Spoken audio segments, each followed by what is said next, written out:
내 부모를 공경하라. 그리하면 내 하나님 여호와가 내게 준 땅에서 내 생명이 길리라 하는 말씀이 있는데, 여호와가 내게 준 땅에서 내 생명이 길리라 하는 말이 뭐냐면은 쫓겨나지 않게 해주신다는 거죠. 하나님이 주신 땅을 잃어버리지 않게 해주겠다는 거예요. 그리고 뭐 병들어서 죽고 사고당해서 죽고 어떤 못된 인간들에 의해서 살해당해서 죽고 그렇게 하지 않겠다는 겁니다. 하나님이 정해 주신 기한을, 수한을 충분히 누리고 살게 해주시겠다는 거예요. 근데 그런 복을 누가 누리느냐? 부모를 하나님 보시기에 합당하게 공경하는 사람들에게 주시겠다는 거예요. 사도 바울은 말세의 사람들에 대해서 이와 같이 예언했습니다. 우리 한번 여기 있는 대로 같이 읽어봅시다. 시작.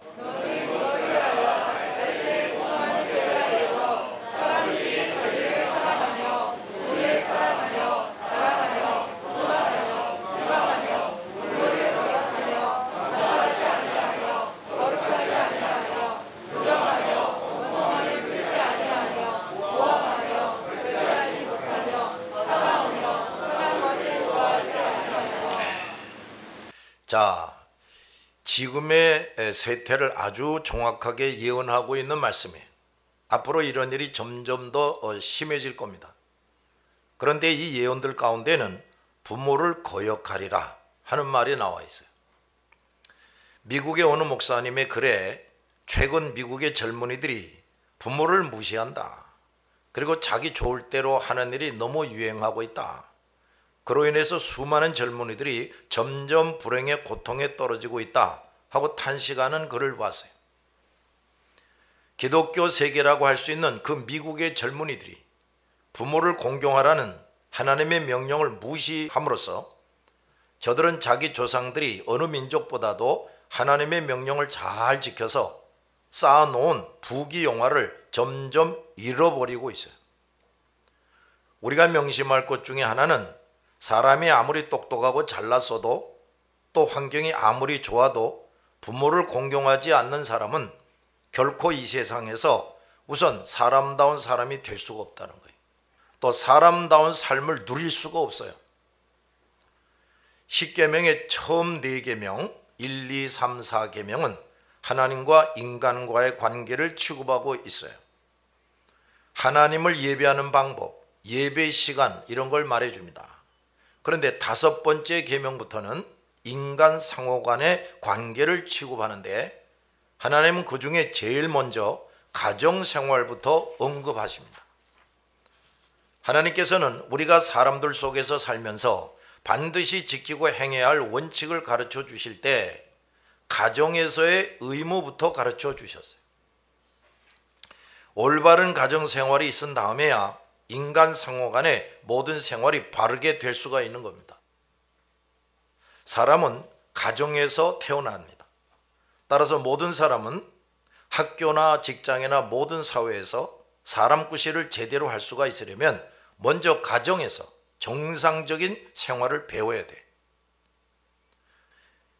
몇 년 전에 가정 형편이 어렵고 부모 중 한 사람이 없는 결손 가정에서 자라는 아이들 몇 명을 취직을 시켜주고 스스로 벌어서 공부하도록 해주었습니다. 그런데 그중 몇 명은 얼마 되지도 않아서 거기서 뛰쳐나오고 말았어요. 또 다른 곳에 취직을 시켜주었더니 역시 거기서도 오래 있지를 못했어요. 그 후에도 어느 한 곳에 오래 붙어 있지 못하고 돌아다닙니다. 또 비교적 오래 직장에서 지내는 아이들이 좀 있었는데 종종 들려오는 소식은 그들이 좀처럼 직장에서 정상적인 생활을 하지 못하고 있다는 겁니다. 질서가 없고 책임감이 부족하고 신빙성이 떨어지는 것이. 그래서 그때마다 나는 그 당사자들이나 직장 상사에게 그 아이들이 그동안 정상적인 가정생활을 할 수 없었던 사실을 말해주면서 슬쩍 이렇게 변명을 했지요. 사람이 태어나자마자 배우고 훈련받는 것이 바로 가정이란 말이에요. 그러므로 정상적인 가정생활 속에서 자라나는 것은 매우 중요합니다. 오늘날 학교 교육 과정을 정상적으로 거치는 사람은 많은데 정상적인 가정생활과 가정교육 과정을 거친 사람이 너무 적기 때문에 학벌은 웬만큼 갖추고 있는데 정상적이지 못한 사람이 많고 정상적이지 못한 생활을 하고 있어요.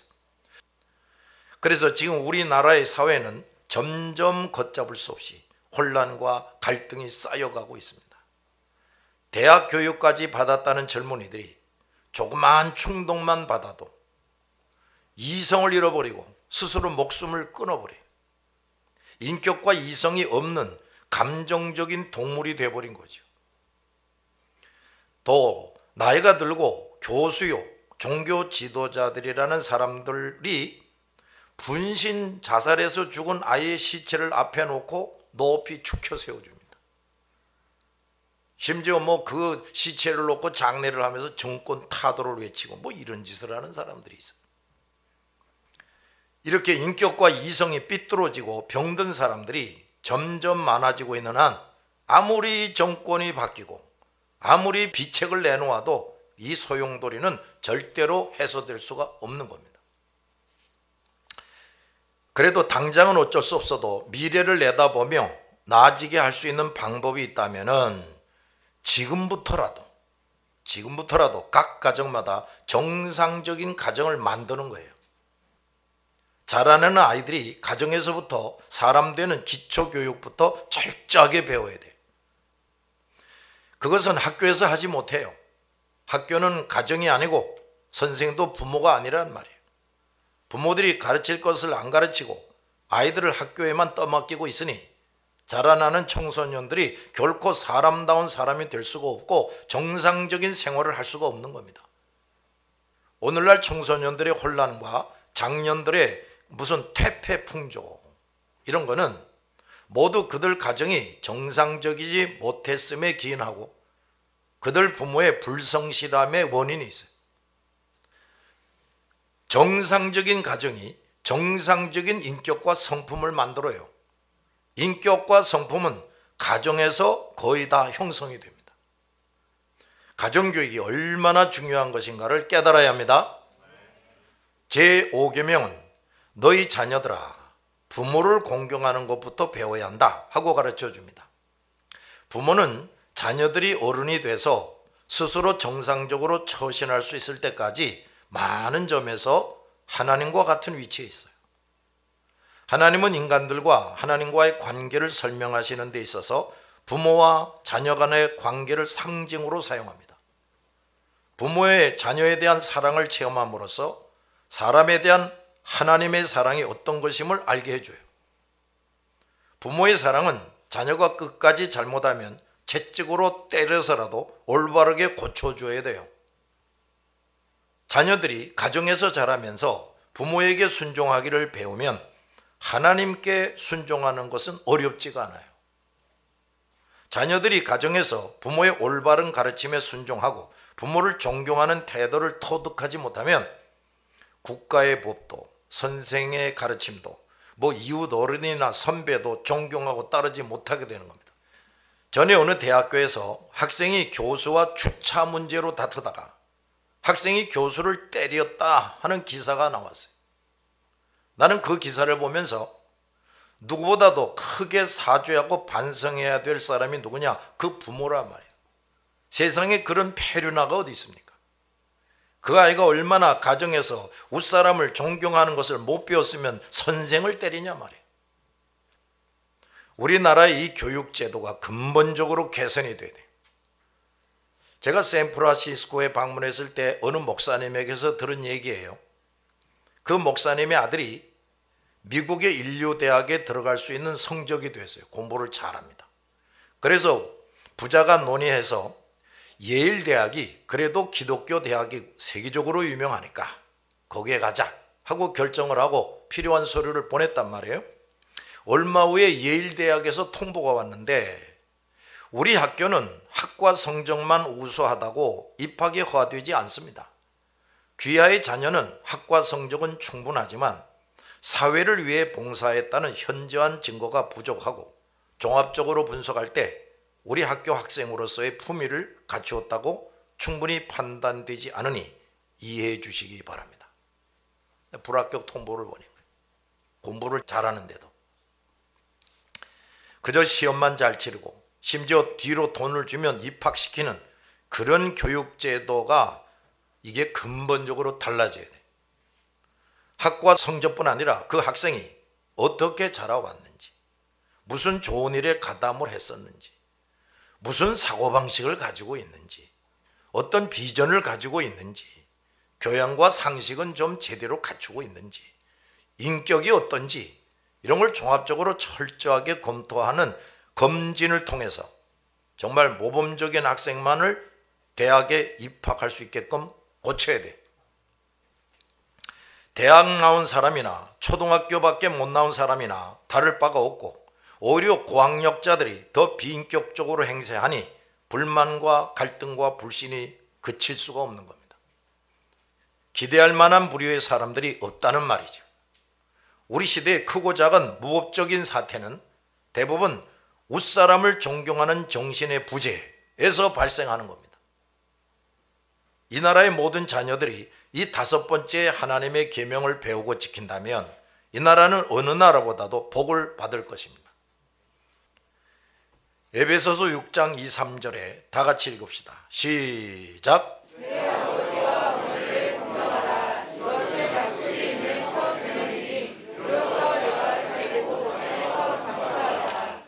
자, 이 부모 공경은 다 같이 따라합시다. 복이 약속된 첫 계명. 그러니까 이 부모 공경을 잘하면 하나님도 복을 주시겠다는 거예요. 범사가 잘 되고 장수하게 해주시겠다. 자, 신명기 5장 16절을 보면 너는 내 하나님 여호와께서 명령한 대로 내 부모를 공경하라. 그러니까 부모를 공경하라는 것은 하나님의 명령이라는 말이에요. 그리하면 내 하나님 여호와가 내게 준 땅에서 내 생명이 길고 복을 누리리라. 여기에서도 부모를 공경하면 장수와 복을 누리게 된다는 거예요. 신약이나 구약이나 똑같은 약속을 해주고 있습니다. 그런데 잠언 20장 20절을 보면 자기 아비나 어미를 저주하는 자는 그의 등불이 흑암 중에 꺼짐을 당하리라. 부모를 공경하지 않는 자는 결코 잘 될 수 없다는 것을 보여주는 말씀이에요. 부모를 공경하면 하나님의 약속에 의해서 장수와 범사가 잘 되는 복을 누리게 되지만 그 외에도 사람이 어려서부터 부모에게 순종하면서 정상적인 교육을 받으면 나중에 사회에서도 정상적으로 구실을 하고 자기 능력을 잘 발휘하고 인정을 받아 성장되고 발전이 있게 됩니다. 부모의 가르침을 업신여기고 제멋대로 자란 사람은 커서도 그만큼 인내심이 없어요. 자제력이 없고 판단력이 결여돼서 그저 너무 실수하고 잘못하기를 잘합니다. 이랬다 저랬다 하고 성공을 할 수가 없어요. 많은 범죄자들이 부모를 경멸하고 거역하는 태도 때문에 타락의 길을 걷게 됐다는 사실이 입증되고 있어요. 동서를 막론하고 누구든지 부모를 공경하지 않는 사람들이 행복을 누리는 법이 없어요. 선진 국가에서도 마찬가지.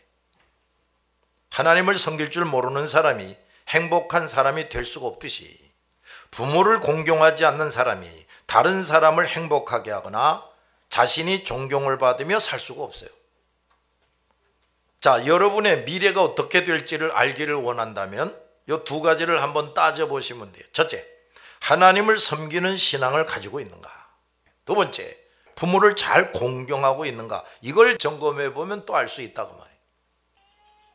먼저 위로 하나님만을 섬길 줄 알고 우상숭배 같은 거 하지 말고 땅에서는 부모를 공경한다면 그 사람의 장래는 반드시 하나님의 약속대로 성공적이고 행복하게 될 것입니다. 1계명에서 5계명까지 이 10계명의 앞부분 절반을 잘 지키는 사람이 되면 나머지 뒷부분을 또 잘 지킬 수가 있어요. 많은 사람들이 앞에 5가지 계명은 안 지키면서 뒤에 5계명은 열심히 지키려고 합니다. 그러나 앞에 5계명, 즉 하나님만을 섬기고 부모를 공경하는 일을 어려서부터 계속해서 하지 않으면 뒤에 5계명을 결코 지킬 수가 없어요. 그릇이 먼저 준비되어야 뭘 담을 수 있는 거지요. 그릇이 없는데 무엇을 담을 수가 있습니까? 그러므로 부모들은 우선 자녀들을 앞에 5계명을 잘 지키는 사람으로 키워야 돼. 학교 교육도 그렇게 되어야 하는데 그것이 도무지 안 되고 있어요. 아무리 수학, 영어를 잘 가르쳐도 사람이 되지 않으면 아무 소용이 없어요. 복을 받는 그릇이 되어야 하는 겁니다. 그리고 부모들이 자신들이 낳아서 기른 자식들에게 사랑과 존경을 못 받으면 누구에게 사랑과 존경을 받겠습니까? 자기를 낳아주고 길러준 부모도 사랑하고 존경할 줄 모르는 사람이 누구를 진정으로 사랑하고 존경할 수가 있겠어요? 그 사람이 또 나중에 누구에게 사랑과 존경을 받을 수가 있겠어요? 그러므로 부모를 공경하지 않으면 결국은 부모나 나도 다 같이 불쌍해지는 겁니다. 어느 목사님에게 들은 간증이에요. 그 교회 학생 중에 아주 똑똑하고 공부도 잘하고 신앙생활도 열심히 하는 학생이 있었는데 그 아버지는 고질적인 술꾼이야. 어머니는 네 자녀를 공부시키느라고 이 집 저 집 빨래하는 일을 했어요. 어느 날 이 학생이 그 어머니와 함께 집 앞에 있는데 친구가 지나가다가 보았어요. 이 학생은 친구를 보자마자 자기 어머니를 피해서 휙 하고 도망가 버렸어요. 나중에 이 친구가 이상해서 야, 너 왜 나를 보자마자 도망갔냐? 그 옆에 있던 사람은 누구냐 하고 물으니까 우리 집에서 일하는 아줌마야 하더랍니다. 이 말을 전해들은 목사님은 크게 실망을 했다는 거예요. 그 후에 그 학생은 점점 내리막길을 달리더니 처참한 파탄에 빠지고 말았다는 거예요. 그 목사님은 그 아이가 자기 어머니가 그토록 고생하며 자기와 동생들을 위해서 사랑을 쏟아준 것도 모르고 그런 어머니를 부끄럽게 여기더니 결국은 누구보다도 부끄럽게 되고 말았다. 그런 말을 했어요. 예수님의 생애에서 우리가 흔히 지나쳐 버릴 것이 있는데 예수님이 부모를 어떻게 공경했느냐? 이거예요. 예수님은 34년 동안 이 세상에 계셨는데 30년 동안이나 33년 중에 30년 동안이나 부모 곁에서 부모를 공경하는 생활을 성실히 하셨어요. 누가복음 2장 51절을 보면 예수께서 함께 내려가사 나사렛에 이르러 부모에게 순종하여 받드시더라 그랬어요. 바로 그 전에 무슨 일이 있었냐면 소년 예수님이 예루살렘 성전에서 그 당시 유대교의 최고의 선생들과 대화를 하셨는데 놀라운 말씀을 하는 거예요. 소년이. 예수님은 비록 육신적으로는 아직 어린 아이 소년이었지만 예수님은 완전한 하나님이시니까 모르시는 것이 있을 수 있었겠어요? 그러니 유대교 지도자들이 어찌 예수님의 상대가 됐겠습니까? 그런데 그런 예수님은 그 유대교 지도자들보다 더 무식하고 천한 신분인 자기 부모님을 조용히 따라가서 30세가 되도록 묵묵히 순종하며 공경을 했어요. 사람이 아무리 유식하고 잘난들 예수님 같습니까? 예수님처럼 유식하고 잘난 사람이 있어요? 예수님도 부모를 그렇게 공경하셨는데 어느 자녀가 부모를 무시하고 거역한단 말이냐 말이에요. 또 예수님은 십자가에 죽어 가실 때에도 어머니를 제자에게 부탁하는 것을 잊지 않으셨어요. 내 형편이 어렵고 내가 지금 괴롭다고 부모를 생각하지 않고 도무지 돌보지 않는 사람은 결코 부모를 공경하는 사람이 아니에요. 그는 그런 여러 가지 어려운 핑계로 부모 공경을 간단히 포기한 것처럼 부모 공경할 때 오는 복도 이 사람은 간단히 포기한 사람이에요. 어려울수록 그 처지를 모면하기 위해서라도 부모만은 공경해야 합니다. 그렇지 않아도 어려운 사람이 부모마저 내버린다. 그는 더 이상 국물도 얻어먹을 가치가 없는 사람이에요. 미국 사람들이 모두 존경한 아브라함 링컨은 다음과 같은 말을 자주 했다 그래요. 나의 나된 것은 모두 어머니의 힘을 입은 것이다. 유명한 설교자 무디는 이런 말을 했다고 그래요. 나는 나의 자녀들이 자라서 나를 원망하고 멸시하는 것을 본다면 차라리 100번이라도 죽는 편이 좋을 것 같다. 나는 나의 자녀들이 나를 존경하는 것이 이 세상이 나를 존경하는 것보다 몇천 배나 소중하다고 생각한다. 나는 전 세계의 존경을 누리기보다 나의 자녀들의 존경과 애정을 누리기를 원한다. 누구든지 이 세상의 명예와 존경을 구하면서 자신들의 부모를 올바로 대접하지 않는 사람은 분명히 실망할 날을 맞이할 것이다. 자, 여러분의 부모를 위해서나 나 자신을 위해서 부모 공경하는 일을 결코 소홀히 하지 마시기 바랍니다. 그리고 절대로 미루지 마세요. 이 5번째 부모를 공경하라는 계명은요, 다른 계명과 특히 다른 것이 있어요. 다른 계명들은 내가 죽기 전까지는 언제든지 지킬 수 있는데, 이 부모 공경하라는 계명은 내 부모가 살아계시는 동안만 지킬 수 있단 말이에요. 그렇지요? 부모가 돌아가시면 부모를 어떻게 공경합니까? 그러므로 부모를 공경하는 일은 절대로 미루어서는 안 된다 이 말이에요. 우리가 우리 가정에 유익을 가져다 주리라 기대하는 그 어떤 일보다 부모를 공경하는 일이 우선이 돼야 돼. 부모가 돌아가신 후에는 부모 공경을 통해서 받을 복도 영원히 내게서 사라져 버리기 때문이지요. 그리고 부모 공경에 있어서 또 가장 중요한 것이 있습니다. 부모님이 혹시 예수 그리스도를 모르고 계시는 분이라면 그 자녀는 무엇보다도 부모가 아직 살아계시는 동안에, 돌아가시기 전에 서둘러서 그 부모가 예수를 믿도록 도와주는 일을 해야 돼. 최선을 다해서 부모를 예수 믿도록 하지 않는 자녀들은 부모님 사후에 두고두고 울어야 할 것입니다. 그리고 믿는 부모를 가진 자녀들은 그것이야말로 내 부모가 예수 믿고 있다는 것이야말로 가장 큰 복임을 깨닫고 하나님 아버지께 뜨겁게 감사를 드려야 합니다. 기도합시다.